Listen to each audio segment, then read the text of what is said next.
ائمہ اہل بیت اطہار میں آپ 7ویں امام مانے جاتے ہیں، حضرت امام موسیٰ کاظم۔ آپ کا نام موسیٰ رکھا گیا، اور یہ موسیٰ اس نسبت سے رکھا گیا کہ جس وقت حضرت امام باقر نے یہ نام تجویز کیا کہ میں اپنے اس پوتے کا نام موسیٰ رکھتا ہوں، پوچھا گیا کہ سرکار آپ نے موسیٰ کیوں رکھا؟ تو آپ نے فرمایا کہ موسیٰ علیہ السلام کے نام پر میں اپنے اس بیٹے کا نام موسیٰ رکھتا ہوں، اور موسیٰ علیہ السلام سے پہلے موسیٰ نام کا کوئی ہوا ہی نہیں۔ موسیٰ علیہ السلام ہی پہلے شخص ہے جن کا نام موسیٰ ہوا، اور موسیٰ 2 لفظوں کا مرکب ہے، ایک ہے مو اور دوسرا ہے سا، دونوں ملے تو کیا بنتا ہے؟ موسیٰ۔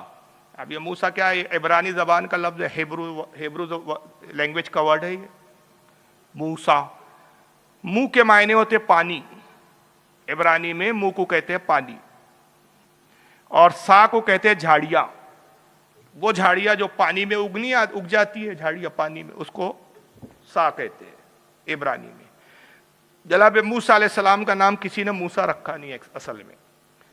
فرعون نے اعلان کیا تھا کہ بنی اسرائیل میں جو بھی بچہ پیدا ہو اس کو قتل کر دیا جائے۔ اس نے خواب دیکھ لیا تھا کہ ایک بچہ پیدا ہوگا بنی اسرائیل میں جو میری حکومت اور میرے خدائی دعوے کی دھجیاں اڑا دے گا، میری حکومت کی اینٹ سیٹ بجا دے گا۔ اس نے اعلان کر دیا بنی اسرائیل میں جو بچہ پیدا ہو قتل کر دیا جائے۔ اللہ کی حکمت کے حضرت موسیٰ علیہ السلام کی والدہ حاملہ ہوئی، اور حمل کسی آڑوس پڑوس کی عورتوں پہ بھی ظاہر نہیں ہوتا تھا، نہ پیٹ بڑا تھا، نہ اس طرح کی کوئی کیفیت نظر آتی تھی کہ جیسے قے ہوتی ہے عام طور پر عورتوں کو بچہ جب ہوتا ہے، کسی طرح کا کوئی معاملہ ہی نہیں تھا کہ ساتھ کی عورتوں کو بھی پتہ نہیں چلا کہ یہ جو ہے حاملہ ہے۔ موسیٰ علیہ السلام جب پیدا ہوئے تو دائیاں طاق میں رہتی تھی، جب کسی گھر میں پتہ چل جائے بچہ پیدا ہوا ہے تو فرعون کی دائیاں خود ہی بچے کو مار دیتی تھی، لڑکا پیدا ہوا تو مار دیتی تھی، لڑکی ہوئی تو چھوڑ دیتی تھی۔ اور رات میں موسیٰ علیہ السلام کی ولادت ہوئی، والدہ محترمہ نے ان کی بیٹی تھی جس کا نام مریم تھا، بڑی تھی وہ، ایک ٹوکری کے اندر حضرت موسیٰ کو رکھا اور اپنی بیٹی مریم سے کہا کہ اس کو دریائے نیل میں چھوڑ دو، اگر اس بچے کی زندگی ہے تو یہ صحیح مقام پر پہنچ جائے گا۔ اس ٹوکری میں جناب موسیٰ علیہ السلام بہتے ہوئے جانے لگے تو پانی پر بہہ رہے تھے، اور پانی میں جو جھاڑیاں تھی وہ ٹوکری اس جھاڑیوں سے ٹکراتے ہوئے گزرتی تھی۔ اس طرح گزرتے گزرتے جب وہ ایک اس مقام پہ پہنچی کہ وہی دریائے نیل کا ایک حصہ جو ہے فرعون کے محل کے سامنے سے گزرتا رہا، دریائے نیل کے ہی کنارے پہ فرعون نے اپنا محل بنایا تھا۔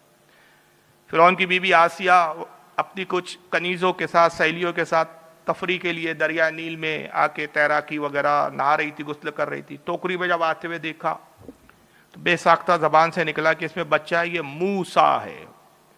موسیٰ مطلب پانی میں جھاڑیوں سے ٹکرانے والا، وہاں سے ان کا نام موسیٰ پڑ گیا۔ چنانچہ حضرت امام باقر رضی اللہ تعالیٰ عنہ نے اپنے پوتے کا نام موسیٰ رکھا۔ کاظم آپ کی کنیت ہے، اور بھی بہت ساری کنیت ہے جیسے ابو الحسن، ابو ابراہیم، ابو علی، یہ گھر میں پکارنے کے نام تھے، اور اس میں ایک نام تھا کاظم۔ یہ کاظم اتنا مشہور ہوا کہ موسیٰ کاظم ہی کے نام سے آپ مشہور ہو گئے پھر۔